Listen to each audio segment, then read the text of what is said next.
Welcome to Something Positive for Positive People. I'm Courtney Brain. Something Positive for Positive People is a 501c3 nonprofit organization that provides mental health services to people who, well, I guess we don't provide mental health services. We connect people who have experienced the trauma of an STI diagnosis to mental health services. I like how that sounds.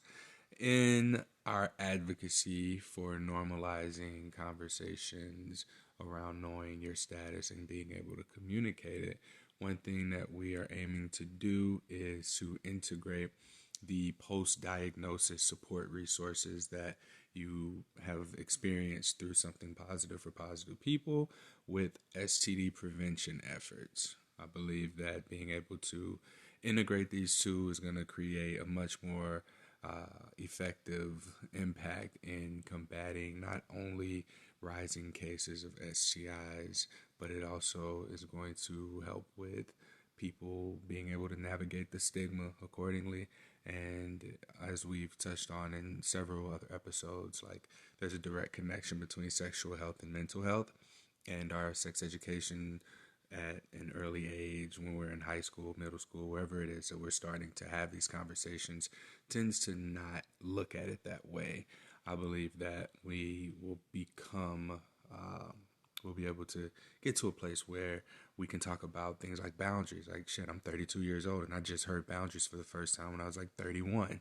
And managing relationships, consent, knowing that you can say no, identifying mental illness, and normalizing the seeking of support and community throughout your struggles. So, surprisingly, what started out as me just interviewing people with herpes about their experience has somehow gotten me to this place of recognizing just how much stuff really goes into the narrative around STIs and stigma and how this plays a role in the world and the state of it. All right, now that I'm off my soapbox, we have a guest today.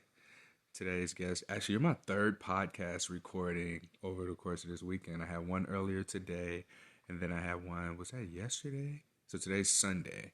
I think I recorded Saturday. Yeah, because I was drinking. I remember.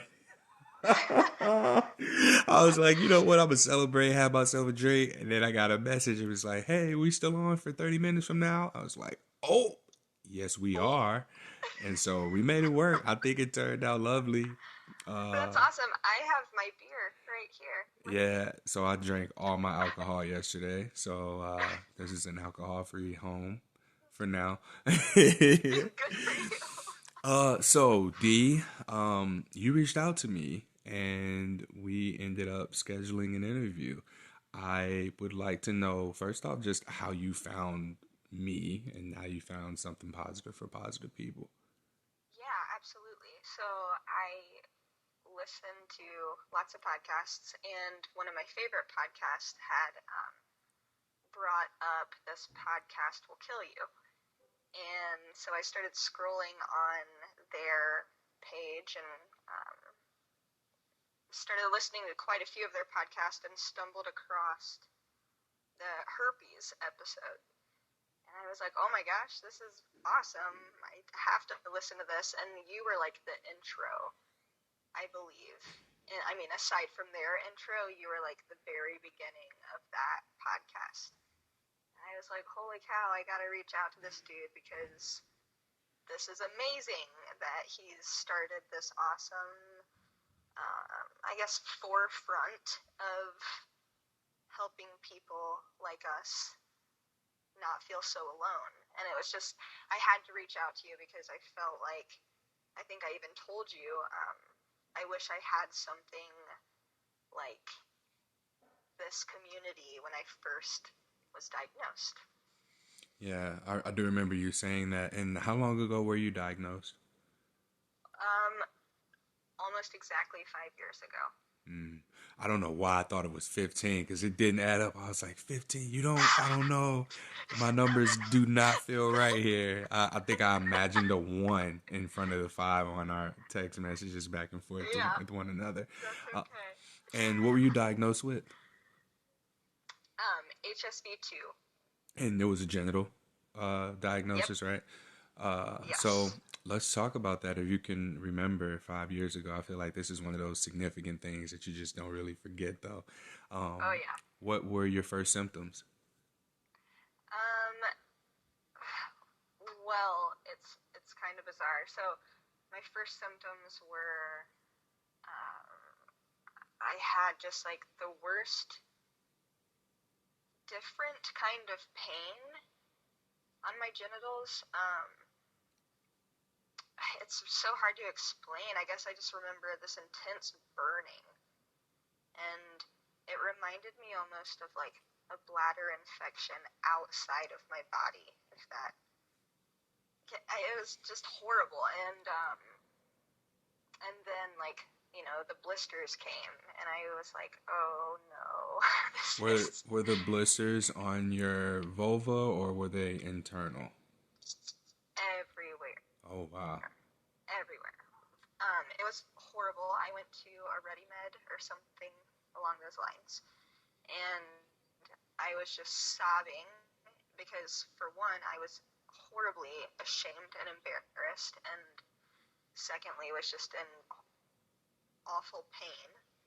Um, and the doctor or nurse practitioner that I saw actually told me that this is one of the worst cases she had personally seen. Why would she So say that that? just like further made me feel great. um, but yeah, it was to the point where she was like, "Do you want me to prescribe you a pain medication for this?" And I was like, "Yes, yes, please." Um, yeah, very traumatic experience for me, and Hmm. I'll Her never forget that. her delivering your diagnosis in that way. Uh, what did that make you feel at that point in time? Like, what was your relationship to STIs and herpes specifically? I didn't have much of one, to be honest with you. I had heard about it a little bit in school, and after school, basically just as like, ugh, like that's you know everyone has to wear condoms and be super protected because you don't want to get herpes and you don't want to get pregnant. And it was almost like you don't want to get herpes before you don't want to get pregnant was um, you know what I mean? That was how it sounded in my mind. Like, heaven forbid I I get herpes, Yeah. How old rather were you? than my fear of like um 5 years ago I was 23. Okay. All right. I was curious. I didn't know how old you were. And so, 23 years old. What was happening around that time? Like, where were you in life? Were you working, finishing school, in school, or at home? Yeah, What? working. Um, working. I was in a few years into my stylist career as a cosmetologist. I entered a new relationship, which was going super well. Um, and it's my memory, if I'm remembering correctly, I was told by my partner, who was still my partner, maybe a week or two prior to being diagnosed. Um, I was told by him that he had been diagnosed. And,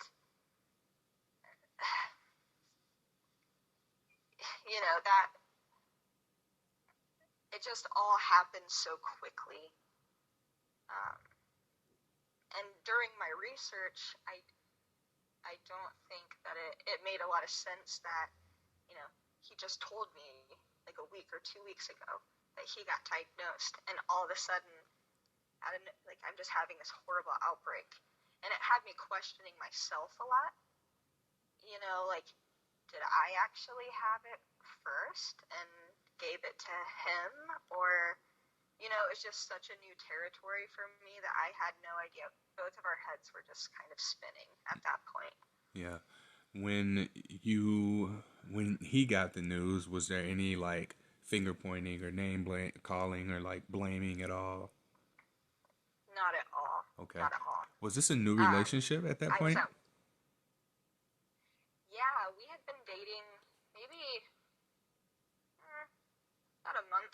and a half, but we had been really good friends for years. So it was a newly intimate relationship, but we had been friends for a long time. Yeah. What's that look like? Having a friendship that evolves into an intimate relationship where you have a kid together, like you're a family now, like you go from chosen family to chosen family gone actual family. Yeah, yeah, it's really awesome. I feel like that's a dumb word to use. Awesome. It's so bland. It's um, it's surreal, you know. Hmm. I I think both of us back in the day during our friendship, there were definitely feelings and attraction, but neither of us were ever in the right position or position, if you will. Yeah. Like we were dating other people, or we're just being dumb young kids, and uh, yeah, the opportunity finally just hit, and it was the right time at the right moment, and it began, and it just never stopped. Here Hmm. we are with a beautiful baby girl. Yeah, that's It's beautiful. beautiful. It's really cool. It's Mm. really cool. Yeah. And we both feel very fortunate. We were talking today actually about um, not a lot of people who get diagnosed with any STI get to continue happily in their relationship together. Yeah. And that was what really I mean, stood not in out our to me. experiences. That was really what stood out to me about your Yeah, story when you said, like, you were happy that you got it from him, or you were happy that you um, were in love with the person that you either gotten it from or had given it to. Because this is quite the yeah, unique experience. Most people, if someone doesn't know they have it, the other person gets it, and there's kind of this building resentment at some point, which turns into potential manipulation, potential abuse, and the resentment leads to someone perhaps leaving or acting out violently. But here we have a genuinely loving connection and relationship that has turned into a family. And hmm herpes aside, like y'all liked each other and y'all were friends, y'all had a relationship beforehand, and you had herpes, and it was just kind of like, all right, we got herpes, we'll get through this. Like this, what do you think? And I mean, you've spoken to your partner too, but collectively, like, what were your views on one another after your diagnosis? Did anything change at all? I don't think so. And for either of us, I don't think so. I think there was a brief period of time where I, of course, was like, well, you gave it to me. I wonder who you got it from. But, and, I've always been the kind of person that, of course, he had a life before we started dating. So, whatever happened prior to that, if that's where he contracted it, who am I to, give him a hard time about that? Because that's where he was at in his life then. I guess, does that make sense? It does. Yeah. I and I don't I believe he felt the same way. I guess he never really voiced that to me, but just by actions and what was said at the time, I feel like he felt the same way. Honestly, I feel like he really did believe that he gave it to me. Mm. Um, but now that I am a little bit more educated, I don't know. Who knows? Yeah, and Who knows? it doesn't matter because at this point, It doesn't. it's It like doesn't. we got it. Here's where we are, and I imagine that 5 years into it, do you experience like severe outbreaks? Does it come up for you at all? What do you deal with in regards to stigma? Having now have your partner, you've had a child with HSV, and you don't. like that big fear of finding your significant other and being able to have children is generally what people are concerned about. And you've conquered both of those. Here's the story: you can have a kid and you can have a partner with HSV. Yes. And Yeah. now what? And everyone can be happy. Um, well, I never had an outbreak like I did the first one.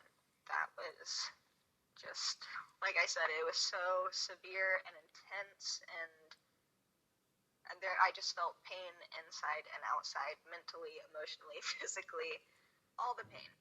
But since then, obviously I have outbreaks. I keep a cyclovir, I think is how you pronounce it. I keep that on hand from my doctor. So anytime I feel like a slight outbreak coming on, I can take one of those, and it usually like mellows it out. But I'd say I've had one very huge trauma since the first outbreak 5 years ago, and that was I was pregnant with our daughter. I was a few days past 40 weeks. I'm kind of hippy dippy. I had my doula, and I was all prepared, like bouncing on my medicine ball, getting ready for whatever my birth experience was about to be. Then I got an outbreak, and you cannot have a child, I could not pass my child through my vaginal canal with an outbreak, because that would have caused serious problems for her. So I called my OB, and I let her know what was going on. And she was like, we're scheduling you for a cesarean section first thing tomorrow. And, or maybe I think it was 2 days later. I don't know. It's neither here nor there. But, I had this plan to have my daughter, and out of nowhere, this stupid outbreak came and was like, nope, D, you are having a cesarean section, and just blew my mind and messed my world all up for a second time. And that, looking back, it's kind of comical because it's not that big of a deal, but in my head then it was a very huge deal for me. Yeah. Why is that? Why was it a big deal for you to have not had your child vaginally? I honestly, now, in this time, I'm not sure, because now it doesn't seem like that big of a deal. But then, honestly, I had never told my mom or my sister that I had herpes. No one really, aside from my partner, knew. And so here I came to this wall where not only did I figure out, or was told, that I would have this very intense surgery, but then I had to be open with my family and my doula about why. I couldn't just come up with a quick answer for that. And honestly, looking back, I guess that was one of the biggest reasons why it was so heart-wrenching. Do you feel like herpes took away that experience for you? I do. Absolutely, I do. And it's hard because aside from my mom and my sister, who are both in the medical field, and my doula, no one else knows why I had to have a C-section, and it's nobody's business, but people are nosy and they ask a lot of questions, and luckily my mom and my sister helped me come up with a reason that I could tell my clients, because for a living I see clients every single day doing their hair, and of course they would ask. We have a close relationship, and so anyway, my mom and my sister helped me come up with a medical reason. Yeah. So I didn't have to explain that to anyone. Mm-hmm. So herpes took. Oh, go ahead. Herpes took away your experience of having a vaginal birth. Do you feel like it took anything else away from you? Perhaps like, willingness to, or your freedom in dating at all. Like you and your partner chose each other, but was there a point where you were like, "Oh, wish I didn't have this," or you never felt stuck in the relationship? That's a loaded question. No, I mean, hmm, I'm very much in love with my partner, but I think no matter what, you have like that kind of wonder, you know, the what if I didn't have this and he didn't have this, and like it yeah, that's hard. That's a hard question. Yeah, you don't have to answer it. It's just I was just curious because I often wonder if some of the relationships that I've been in were out of convenience because of my diagnosis or because of their diagnosis. Like, are we with each Yeah. other because it's easy, or are we with each other like because we genuinely like each other? Or do I, and like I said, I'm speaking from my experience here, like, do I particularly just pursue women who have herpes because that's an easier conversation and transition into a sexual relationship? Or am I pursuing women who do not have herpes, or I don't know have herpes, because I'm trying to just like prove a point? So I ask like not to question your relationship or challenge you Yeah. in any way, but just like more so getting the perspective. No, that makes total sense. I mean, I yeah, I'm super happy with where I'm at, and I wouldn't change anything. And I cannot imagine what it would be like to date Shit, not in after being 2020. diagnosed. Like, Especially in 2020. yeah, that would be so so difficult. And we had talked about that, my partner and I, earlier today when I, told him that we were doing this. He was like, the I just don't think that a lot of people can relate to our story because it's not really what happens.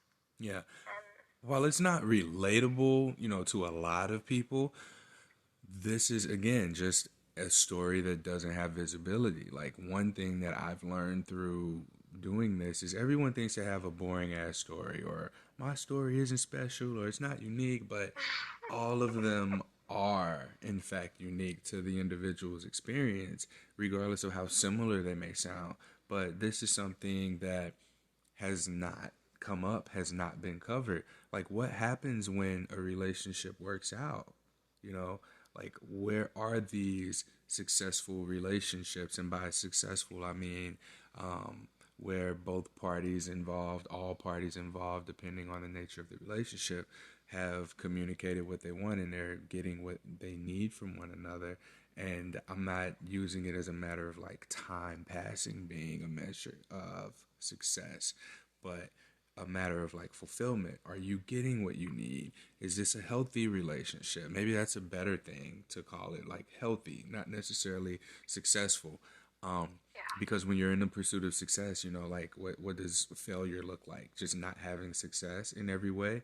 So if you got 10 things you want in a partner and you only get 9, is that considered a failure, or is it considered a success because you've got more than half? And then what happens if you start to settle and you're like, well, they have 6 things that I want but 4 things I don't want, so now that's success. So the metrics for success completely vary. And we see how people are like, I disclosed and they left me, or I disclosed and we blamed each other. But what happens is, this is probably what happens more often than not, and we won't hear from it, or we won't hear from people who've experienced this, like your story, because they're busy living their fucking lives.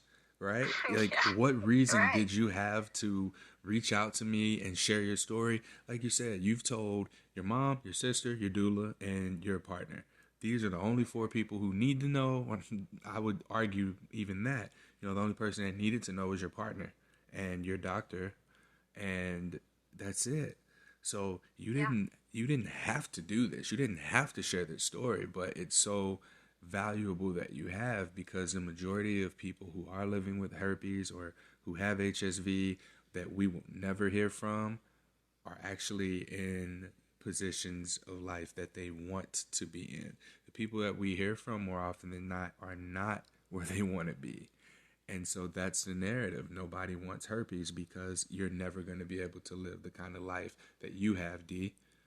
And like I said, thank you for coming on here and just sharing this. Like, yeah, it's so simple. And I know you probably feel like it's not exciting at all or anything. And even in talking to your partner, like, well, people can't relate. It's not that people can't relate. More people can relate than will ever hear this podcast, I'm sure.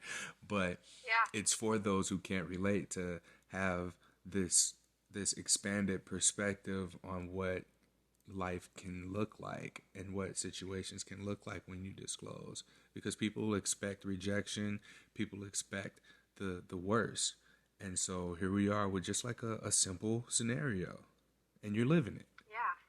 Yeah. Absolutely. Um, Kind of to touch on that just a skosh.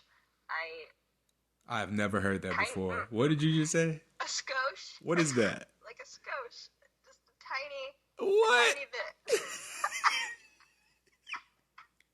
Okay. You can use that now. All right. Um, so to touch on that a little bit, a skosh.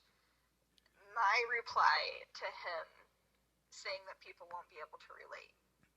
I was like, okay, I hear you, but hear me. That's why I kind of wanted to do this, and this, I don't want this to sound like, yay, good for me, but I wanted to be a positive story for someone. And I'm such an empath, and my therapist has told me that my empathy will be the death of me, but I just want to make other people know that there's hope. You know, there's always hope for a loving, understanding partner. There's always hope for a family if that's what you want. There's, you know, there's always hope. And I just want people to see the good.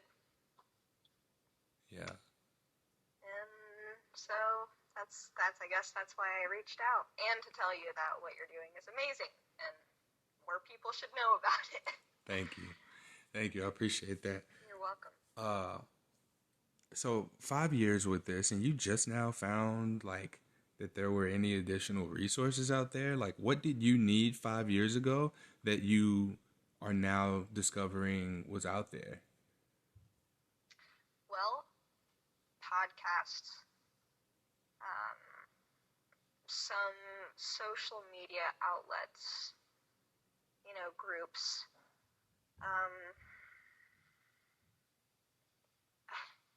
I guess at the time I wasn't that active on social media then, and I didn't listen to podcasts then. I had just, so I don't know. I didn't know what I didn't have, you know. And it's not like 5 years ago I wanted to ask anybody, that's for sure. So I did my own little research that I needed to know for myself and having this STI, and that was that. That was that. Was it hard some days? Yeah, totally. It was totally hard. I wish there were so many times where I wanted to tell two of my really good girlfriends, and I just didn't have the courage, and I didn't feel like I would be accepted for that. You know, they had this image of me, and I didn't want to ruin that or spoil it. Yeah. That's so silly. But at the time, it was those emotions were very real, and I thought that was true. You work in That my Go beauty. ahead. You work in like Mm-hmm. beauty. So I imagine Mm-hmm. it's a very superficial field, and you work with pretty like superficial people. I can see you like kind of bouncing your head up and down. Yes, while you drink. Yeah, yeah. I took a drink of my beer and that. Yeah, that's absolutely right. So it's Um, hard to tell people something so vulnerable about yourself in that space because there's not really room for that. You know, I think about like with my guy friends, we talk sports and you know that's it. Like you can't bring the whole, hey man, I'm really struggling with my mental health. I tested positive for an STI, and then I got to explain what an STI is because it's not what they know it's an STD. Um, mhm. and yeah, like I know many people that I've spoken with are fearful, and I was one of them. I work at a gym. I'm a personal trainer. Biggest thing that I was concerned about was ruining my friend's business, being the guy at the gym who had herpes, and hearing like I'm not working out with them. I might get herpes, you know. So I can empathize or imagine that perhaps that's one of the things that would keep you from wanting too many people to know because then, you know, are they going to want to not work with D thinking that she's going to give them herpes because you have to touch their face or you have to touch their hair, you know? Yeah, yeah. I guess you're right. Um, yeah. That that amongst, you know, I live in a small-ish place. Is it a skosh place? It's a skosh. No, it's a little bit more than a skosh, but but yeah. On top of that, whenever you're from a smaller place, it's like, ugh, everyone knows everything about you already, or so it seems. And if I disclose this information to one of my friends, what if they're gonna tell other friends? And then I feel the best way I can describe how I felt about my mental health regarding herpes was I felt like I was back in the sixth grade. What happened in sixth grade? Like nothing. Nothing. I mean, lots of things, but nothing in particular. It's just when, at least for me, middle school was totally a time where it was just the worst, and I felt like I couldn't be truthful about anything because you're like trying to figure out who you are and who you fit in with, and if you disclose this type of information, maybe these people won't like you. And you know what I mean? It put me back in that headspace, I guess. Mm. Uh, yeah. Are you still afraid of that? Like kind of figuring out who you are, maybe not being accepted for who you are now? Sometimes. Yeah. Yeah, I definitely don't want to give off this vibe that I'm so good with who I am right now. Because I'm not. I'm better now than I was 5 years ago. Yeah. And I hope in 5 more years, I mean, that's the idea, right? That you just Mm. become more and more happy with yourself. But yeah, absolutely. I still am not totally comfortable with me. Yeah. I Do, can I can totally say that. do you have any desire at all to talk about herpes or like think about herpes? I mean, you and your partner, you have it, it's there, whatever. But are there moments where you're just like, hey, I just want to talk about this? Do you have that, or does it just go away until you have an outbreak? Yeah, I there aren't a lot of times now, to be honest with you, that I feel the urge to talk about it out of nowhere. Um, but certainly times that I have an outbreak, I, especially to my partner, I'm like, oh my gosh, this is awful. because he does not get the same physical reaction that I get when he has an outbreak. Mine, it's always painful. Not as painful as the first time, but it's always painful. And it seems as though he doesn't have much pain that goes along with any outbreaks that he has. So anytime I have an outbreak, I'm like, oh, well, this, wish you knew what this felt like. Other than that, no, I really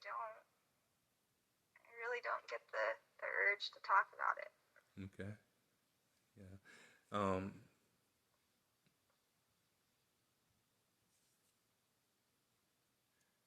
Then yeah, that's it. That's all I got for me. I was sitting there and I was just like, wow, I'm just impressed. I'm impressed with just your willingness to speak out. And I've already said that earlier, but like I'm really happy that you were able to do this podcast episode. That I mean, we could have discussed this and I could have talked about it on an episode, but hearing it, straight from you, carries a lot more weight than me paraphrasing the story. That game Telephone where you tell somebody one thing and by the time it gets back to the start, it's like, I didn't even say that. Like, I don't know what y'all were talking about. How did this message lost some of its meaning. Yeah. Yeah. So, yeah, and I appreciate you sharing, your experience about the C-section, feeling like herpes may have taken something from you and navigating this, alone, with your partner, in a sense. And just for your vulnerability, I can tell that you hadn't really talked about this before, like at least not in this detail. So I hope that you are able to take something from our conversation, just like I am, and what people are going to get out of this. Yeah, I've taken a lot from this, and I'm really happy I did it, and I'm stoked that you wanted to have me, and yeah, I hopefully it can help other people. That's my biggest thing. It will. You got anything else you want to leave us with? Not really. Love yourselves, people. I know easier said than done, but try your best. Yeah. I was talking to someone about loving themselves yesterday. Actually, it was yesterday. And one of the things that she said was like, she has bad thoughts about herself, like negative and just low self-worth thoughts about herself. And she has kids. And she was like, I'm really good about not saying these things out loud, but I see, in my thoughts, like my kids are like acting out the things that I'm thinking. And I thought that was like fucking crazy. So I challenged her. I was like, challenge your beliefs with behavior. When you have these thoughts, I imagine like space whenever I talk about things. So these thoughts that you are so close to in proximity with, they're bright stars and they're shining bright, outshining the positive thoughts. So you got to find a way to bring yourself more close to the shining bright or the dimmer stars of positivity just through behavior. So all right, you look up, you see that bright shining star that says you ain't shit. All right, turn away and do a thing that you feel confident in yourself about. And so you start to allow for those. The thoughts are going to always be there. It's just a matter of how much brightness, how much light are you going to give them, So I was how much power. Yes. How much power. Yes. So, if you're someone who's struggling with like dark thoughts or low self-worth, then do things, take action, and eventually your behaviors they're gonna overpower your beliefs, and you'll be the kind of person who is capable of doing that consistently, overpowering your beliefs with just behavior change. And then when you begin to create that new programming, like you in for a whole new world. That's exactly right. Yeah, your mind is a very powerful thing, and what you tell yourself, you'll believe it. Mm-hmm. So, just trying to switch that mindset a little bit, switch those negative thoughts. Again, easier said than done, but. Oh yeah, but wait, we committed now. We here. Yeah. All right. That concludes this episode of Something Positive for Positive People. Please like, rate, review, subscribe to this podcast, and listen to every episode you can. If you have the means of doing so, please donate to Something Positive for Positive People by visiting www.spfpp.org. Again, we are raising money to push forward the efforts of connecting people who've experienced the trauma of a positive STI diagnosis to mental health services. All right. And in addition to that, like if you see our content, please share it, engage with it, comment on things as you feel comfortable with, and you can help us get this resource out to people who need it sooner than as soon as they need it.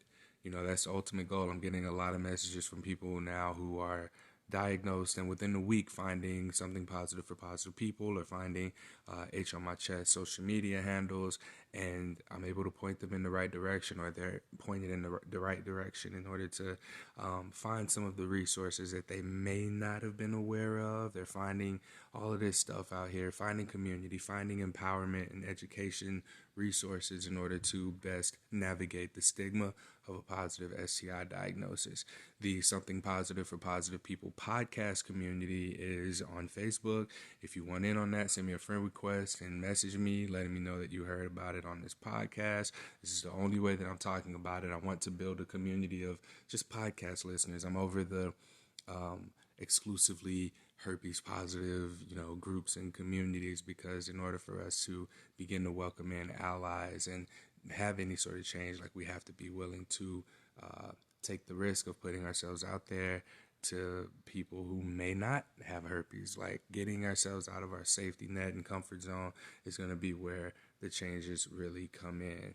And so I thank each and every one of you for your contribution of whether it be monetary or whether it be you listening or just engaging with the content, touching base with me, saying thank you. All of the messages, I read every one of them. I respond to every one of them. So yeah, thank you.